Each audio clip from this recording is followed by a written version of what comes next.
18h10 à Alger. Madame, Monsieur, bonsoir. Soyez les bienvenus dans ce 24 heures Afrique. En voici les titres. Au moment où les pays des 10 de l'Union africaine se réunissent en Guinée équatoriale, Alger signe et persiste. C'est d'une seule voix que le continent africain doit parler, en particulier face aux injustices auxquelles il fait face.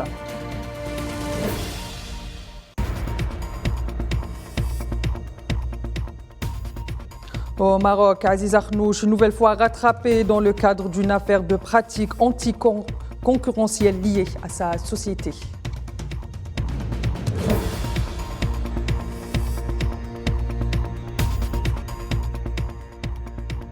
Et les pays de l'Alliance du Sahel réaffirment leur volonté à pacifier la région et assurer son développement. Ces déclarations qui ressortent de la visite du président de la transition du Niger à Bamako.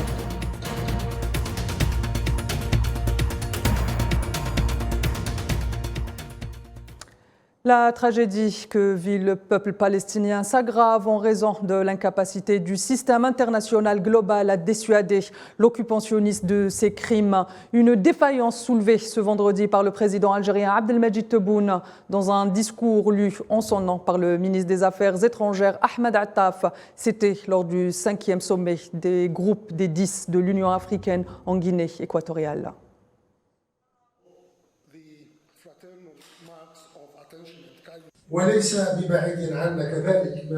Et ce n'est pas loin de nous que nos frères palestiniens vivent une véritable tragédie qui s'aggrave de jour en jour en raison de l'incapacité de notre système international global à dissuader l'occupant israélien de ses crimes et à mettre fin à ses violations des règles du droit international mises en place par ce même système international. C'est un système auquel l'occupation israélienne des colonies est devenue indifférente. Elle ne prête aucune attention à ce qu'il dit, ne prend pas en considération ce qu'il approuve et ignore tous les devoirs, responsabilités et obligations qu'il impose.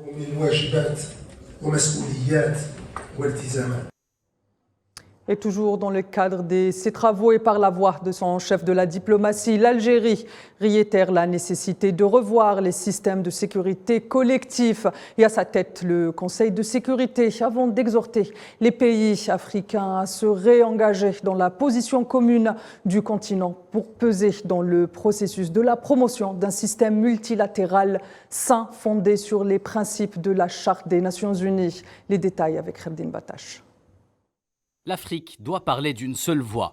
Depuis la ville équato-guinéenne de Djiblo, le chef de la diplomatie algérienne Ahmed Attaf fait une nouvelle fois un constat fatidique et implacable quant au dysfonctionnement dont fait l'objet le Conseil de sécurité de l'ONU en matière de sécurité collective et dont le continent africain pâtit tout particulièrement. Au moment où nous nous réunissons aujourd'hui, les abcès sécuritaires, tensions et conflits se multiplient, s'accumulent et se propagent. L'Afrique demeure le continent qui ressent le plus les effets et les impacts. Les peuples affectés ne reçoivent aucun écho par rapport à leurs plaintes et ne voient aucune aide ou main qui leur est tendue. La communauté internationale apparaît à leurs yeux désespérément inefficace et inutile. The world community appears to them desperately ineffective and helpless. Ahmed Attaf s'est néanmoins félicité du large soutien dont la position commune africaine continue de bénéficier parmi les États membres de l'ONU et les groupes d'intérêt, car celle-ci incarne selon lui la volonté collective des 55 États membres de l'Union africaine et vise à corriger l'injustice historique imposée au continent africain.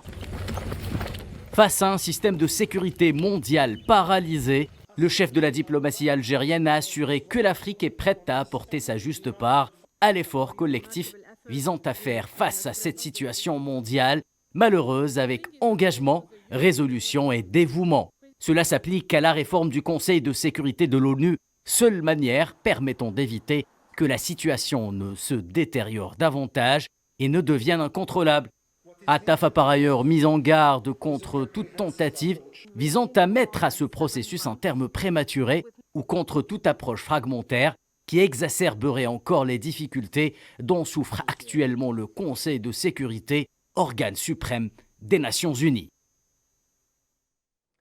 Et en marge de ce sommet, Ahmed Attaf s'est entretenu avec son homologue libyen, Tahar Baour. Par ailleurs, et dans le même cadre, Ahmed Attaf s'est également entretenu par téléphone avec ses homologues tunisiens, Nabil Ammar et mauritanien Mohamed Selem.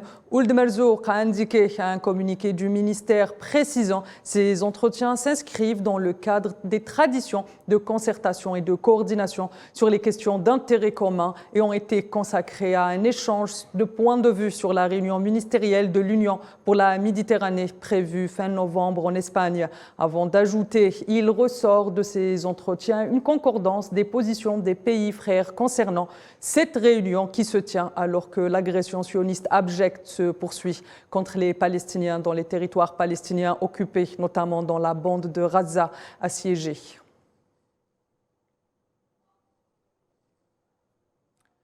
Au Maroc, nouveau scandale dans le secteur énergétique concernant cette fois-ci une société détenue par le Premier ministre du Royaume, Aziz Akhnouch.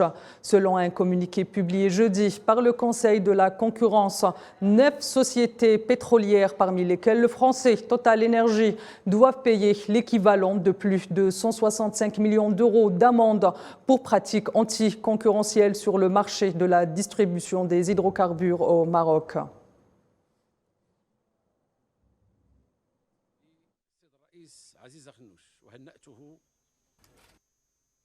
Le président du Conseil national pour la sauvegarde de la patrie au Niger, Abdourahmane Tiani, a rencontré hier à Bamako son homologue malien Assimi Goïta. À cette occasion, les deux chefs d'État ont réaffirmé leur vision commune quant à la pacification du Sahel et son développement. Le Sahel, une région qui, rappelons-le, fait face à un important abcès sécuritaire depuis plusieurs années. Tiani s'exprimait devant la presse à Koulouba et a mis l'accent notamment sur la reconnaissance des autorités nigériennes envers le président de la transition et le peuple malien pour leur soutien inconditionnel au Niger face aux sanctions qu'il qualifie, je cite, d'injustes, illégales, illégitimes et inhumaines de la CEDEAO. Par ailleurs, Tiani a fortement exprimé la détermination des dirigeants de l'Alliance des États du Sahel qui comprend le Niger, le Mali et le Burkina Faso à conduire à bien leur mission. Cela dit, Tiani s'est également rendu au Burkina Faso. Il a été reçu par son homologue burkinabé, Brahim Traoré. C'est-à-dire l'Alliance des États du Sahel. À travers cette alliance, les peuples du Sahel, notamment du Mali, du Burkina et du Niger, affirment qu'ils ont pris conscience d'être sur la terre promise et que rien ne les détournera de leur objectif, celui de faire de cette zone du Sahel non pas une zone d'insécurité, mais une zone de prospérité. Le Niger fait face à une situation d'embargo, vous le savez tous. C'est grâce à l'intervention des pays amis, notamment le Mali, le Burkina et beaucoup d'autres que j'éviterai de citer pour ne pas les mettre en malaise face à certains pays de la CEDEAO qui ont choisi la voie du déni, le déni de notre souveraineté. Sahel toujours avec le Mali qui signe un accord avec la Russie pour la construction d'une raffinerie d'or à Bamako. Une initiative qui s'inscrit dans le cadre de la récente révision du code minier du pays visant à renforcer la participation nationale malienne dans les projets miniers, indique le gouvernement malien avant de préciser ce projet offrira au pays un contrôle accru sur la production d'or permettant une application rigoureuse des taxes et des droits associés. Par ailleurs, ce protocole d'accord entre le Mali et la Russie est d'une durée de 4 ans, prévoit la construction d'une raffinerie ayant une capacité de traitement de 200 tonnes d'or par an. Pour rappel, le Mali est le deuxième pays producteur d'or en Afrique de l'Ouest après le Ghana.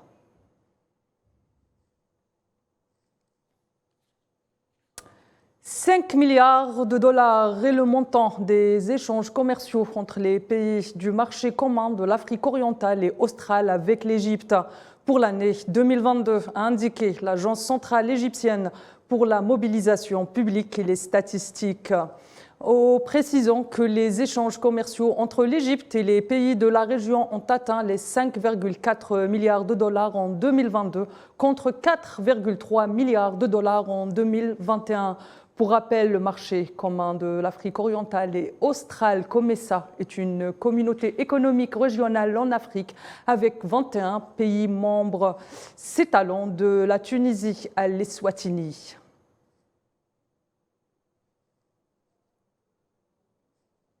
Accord intercontinental, toujours le Sénégal et la Guinée-Bissau ont installé jeudi un comité technique mixte de réaffirmation de leurs frontières communes qui s'étend sur 341 km. Ce comité est composé de 26 membres. Il sera capable d'initier et de mettre en œuvre des actions conjointes de règlement pacifique des litiges et du renforcement de la paix, de la sécurité et de nos espaces frontaliers pour une intégration et une cohabitation réussie de nos peuples, a expliqué hier le vice-amiral Ibrahim Ouaïd, président de la Commission nationale des gestions des frontières du Sénégal, avant de souligner que cette frontière commune s'inscrit dans le cadre de la gestion concertée des frontières telles que recommandées par l'Union africaine, soulignant toutefois que le Sénégal et la Guinée-Bissau sont des nations voisines dont le destin est solide et des relations ont transcendé les vicissitudes du temps.